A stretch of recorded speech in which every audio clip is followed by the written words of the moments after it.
Louis wants to have a baby with me? But put one seat in the middle and then put the other one and then sit. What? What? Put the seat closer. Bring that closer. And then sit. Okay. Yeah, you must communicate from there. You are shouting Why again. are you making it a big deal? You are shouting again. Why are you making it a big deal? I just feel like you're being fake right now. I'm being fake. Yeah, you're being It's fake. the man who has 78 personalities. Because we were now serious, now you must intervene. Why? Was this supposed to be a fly-by-night, and now that it's serious, now you're, you know? Is that why you had a baby then? Because it looked like you thought it was fly-by-night.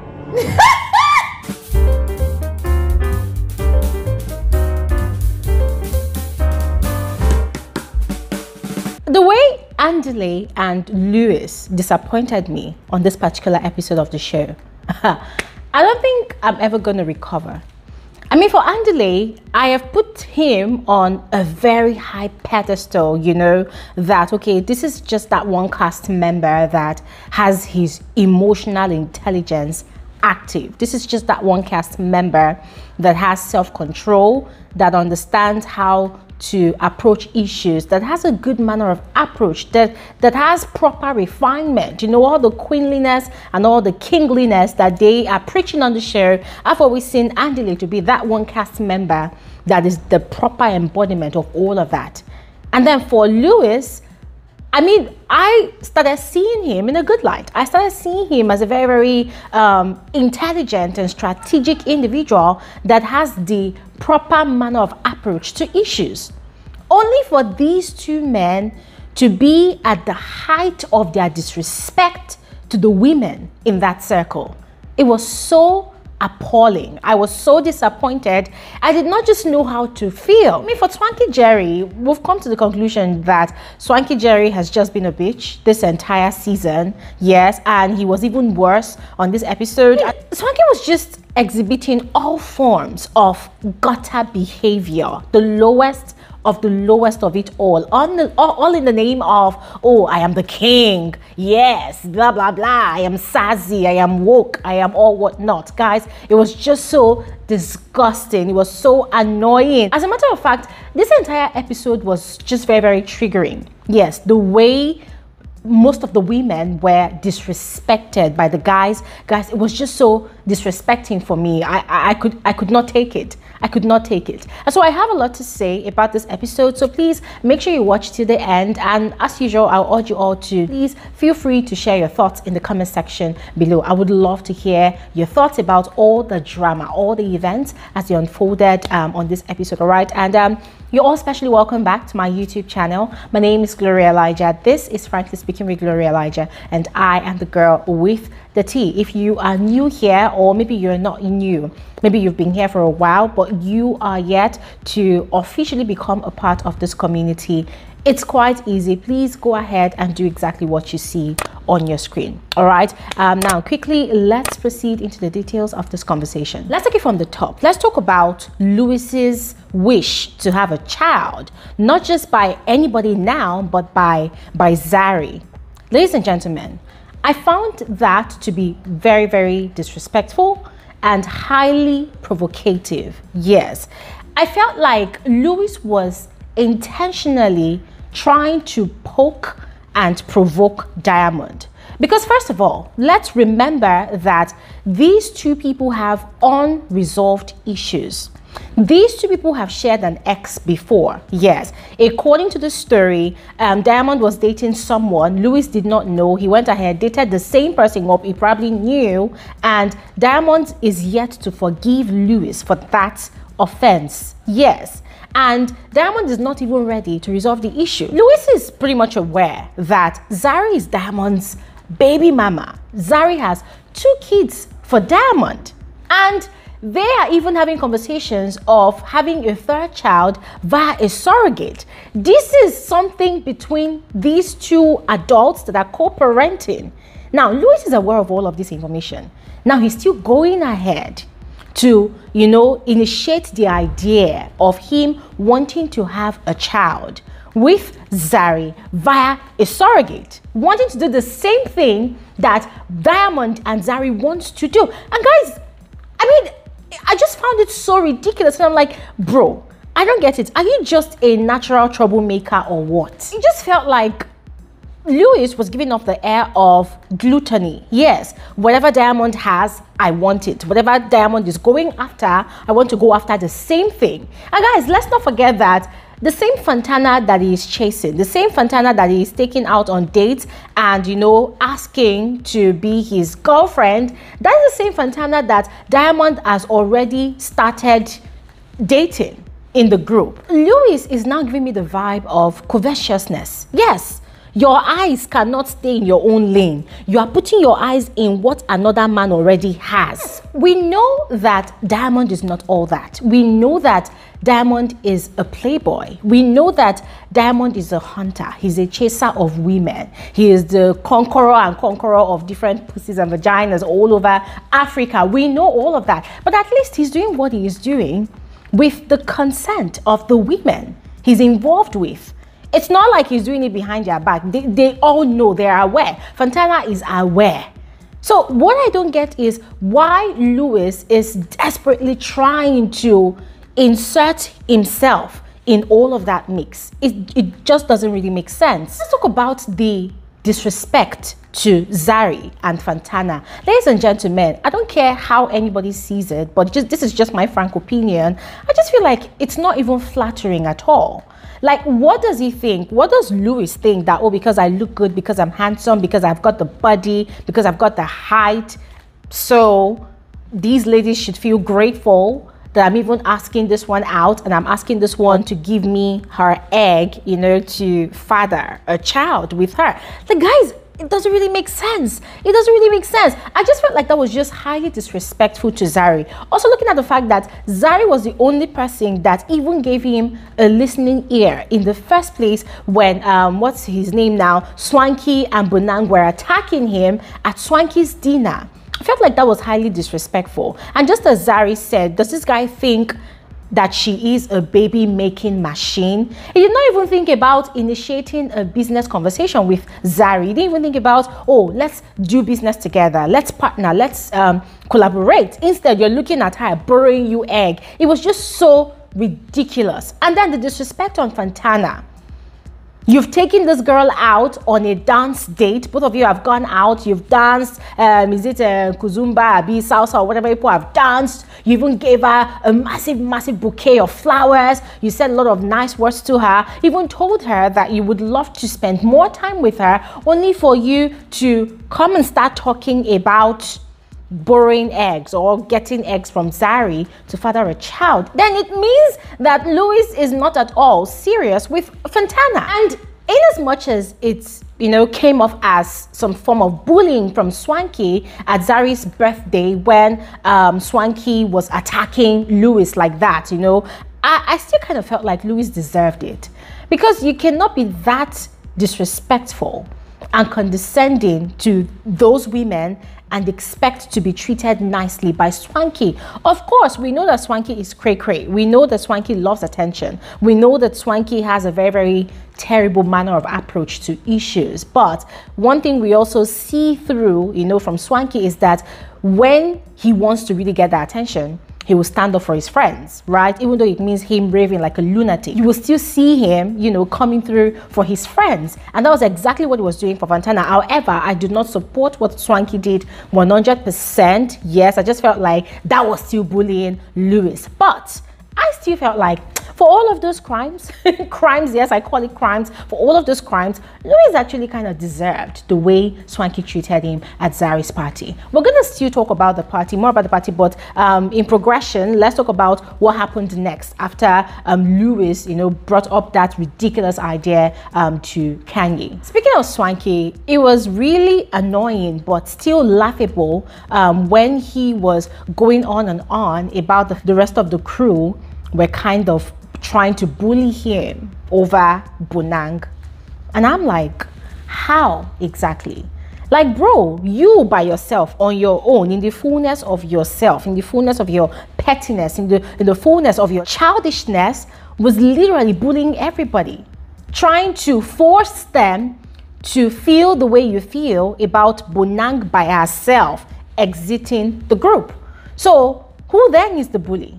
I mean, must everybody see your point that Bonang is the victim there and not the other way around? Guys, it just did not make sense. I just feel like that was just really messed up. And one thing I like about Kaylee is Kaylee would not take your side, and she will not tell you that she's taking your side as well. She would just sit down there, she would listen to you with that smile or smirk on her face, and that was the exact type of energy that we saw Kaylee giving to Swanky. But frankly, I just felt like, nah, Swanky is just coming off as very, very manipulative. Yes, you're refusing to take the fall for all the nonsense you did at that event. You're refusing to take responsibility for your actions, and now you're coming to come and nag. Really? Now, moving on to Andile. You know, it was quite interesting that Andile, whose situation is kind of like Two-Face's situation, had a lunch date with the Dibias, inviting one of his baby mamas to learn at the feet of Two-Face and his husband. According to him, he has seen the chemistry they have, the bond they have, you know, after all the things that have happened between them, their family wahala, their marriage issues, they still decided to stick together. So he wants to learn from Two-Face. And guys, I was wondering like, oh wow, like, you want to learn how to stick to one woman per se. You want to learn how to find love, and it's Two-Face of all people in the whole world that you want to learn from. And guys, you know what's funny? It was the response that Two-Face gave. Andile had asked him how he knew that Annie was the one he wanted to settle down with for the rest of his life. And Two-Face's response was, I think for me was when I got my first house, and it just occurred to me that, whoa, man, this space is massive. And that's when I didn't even put any furniture, nothing. I don't call it.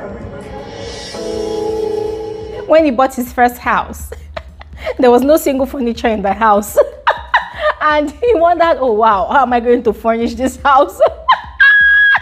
I mean, guys, I was thinking of a literal and metaphorical meaning to that response that Two-Face gave, but I couldn't find any. Yeah. And in that instant, I was just saying, God, please let a man not choose me because they're looking for who is going to furnish their house. No. I mean, guys, that was just the most redundant reason to pick a woman as a life partner, to pick a woman as a soulmate. It just did not make sense. I mean, guys, this is just how I see it. I don't know how you see it. I would love to know in the comment section, but that was just so ridiculous. And it was also laughable when Two-Face has said that, and it was like a eureka moment for Andile. During his confessionals, it was like, wow. That literally sent my head spinning because I thought to myself, I'm building a house and I'm gonna walk into that house alone.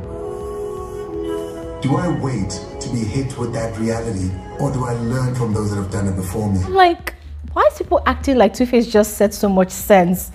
Like, why? Why are they acting like, oh wow, there's a light bulb right here. This is just so much wisdom. Speaking of Andile's baby mamas, ladies and gentlemen, those women are fine. They are beautiful, beautiful, elegant. Although I'm kind of leaning towards Rosette more. That's the first baby mama. She's beautiful, she's gorgeous. I love her energy. I love how fun and, you know, carefree, free-spirited she is. I just love her vibe, you know, just chill. But the key thing that I started thinking about listening to Andile's story about how things had happened between him and the baby mamas guys, it made me really sad. It made me really sad, and it made me question the idea of, you know, marriage, the idea of people being together and then having multiple kids before they now realize they are not meant for each other. I just feel like it's like a grave injustice to the kids involved. Yes, because for me, childbearing is a very serious business. Having kids is a very, very serious business. So for me, what's the point of, meeting with someone, you think you love the person, both of you think you're in love, and then both of you go ahead to have not one but 2 or more kids, and then later on you part ways, and now you've brought in kids into the world that you cannot be there for 100%, and then you move on to another woman or another man, and then you have not 1 but 2 or more kids, and the same circle happens again, and then you move on to someone else, and then the same circle repeats itself. And I'm wondering, like, bro, it is not a must that you have kids with the person that you decide to date. How about just being with someone? People can be together for maybe 5-10 years. At least don't have kids until you are sure to some extent that, okay, you trust this person and both of you can easily pave your way through issues before you even decide to have kids. Not when you meet somebody 3 months into the relationship, 5 months into the relationship, people are having kids, and then you now realize that, oh, people are not meant for each other. I mean, guys, this is no shade to all baby daddies or all baby mommies out there, but I'm just saying that my concern lies with the kids involved, because it's quite clear that no matter what happens with all these cast members that have kids here and there, truth is, they're not going to be there 100% for their kids. Yeah. Because in as much as they keep on saying that, oh, they're looking for love, like Andile saying he's looking for love, blah, blah, blah, truth is, when he finds that love that he's looking for, the question is the circle going to end there? Or is it going to realize once again that, oh, the same thing I did not like in Rosette, or the same thing I did not like in Sabato, oh, I don't like in this person, okay, let me move on again. Guys, it's questionable. There's always going to be that flaw. So I just wish that the likes of Andile will finally just make up their mind if they want to be in a family circle or not, or if they just want to remain a free agent or not. Let's talk about Zari's birthday dinner. Ladies and gentlemen, I totally loved the way each cast member represented their country, how they represented their African culture. Everybody looked so regal. Everybody looked stunning. I loved what they were giving. I loved everything. However, what's a party or what's a gathering with these people without drama? I mean, one would expect that everybody would be in a celebratory mood, right? Looking at the fact that it is Zari's birthday party. One would expect that, oh, it's all going to be all fun and vibes. But then Andile decided to start the first drama. Number one, I found it offensive that he decided to go ahead to invite his 2 baby mamas, knowing fully well that those 2 people cannot breathe the same air that exists in a space. Both of them cannot be caught up or even found in the same space because they have underlying beef. Both of them are still beefing about their status in Andile's life. Obviously, both of them do not really like each other. Yes, it's very obvious that there's still bad blood that exists between those 2 people. I just felt like Andile inviting both of them there, knowing fully well all of these underlying issues, was just mad disrespectful to Zari. Yes, I felt like it just completely defeated the essence of that gathering. Yes, and his reasoning of, oh, he wants them to get along, I just felt like for the first time that was just completely irrational. For someone that is very, very reasonable, I just felt like that was completely irrational, because I'm thinking you want to carry out an experiment. You want to test the waters and see if maybe if I bring my baby mamas into the same space, maybe they're going to love each other. Maybe everything is going to be kumbaya at the end of the night. So instead of choosing neutral grounds without the presence of other spectators who obviously love the drama, you decided to come and test that experiment at someone's birthday dinner. That was the most unreasonable thing I have ever seen Andile do on this show from season 1 to this season 2. It was so appalling. I was really disappointed. And the fact that they were having a go at each other, throwing shades at each other, bantering here and there, and Andile was there. he was like one big daddy, big chief daddy. Let them kill each other. At the end of the day, I will still look for another woman. It was so disgusting, very annoying. And then it was after they had talked and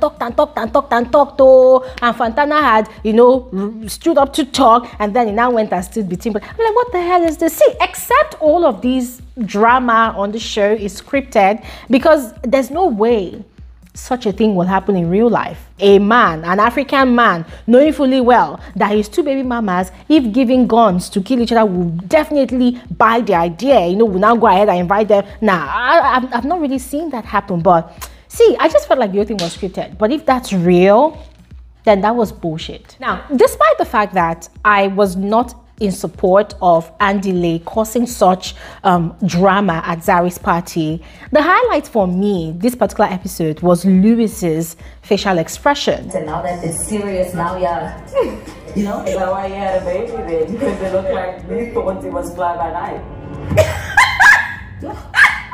wow. What a mess. Is that why I had a baby? Yeah. Is that why you had a baby?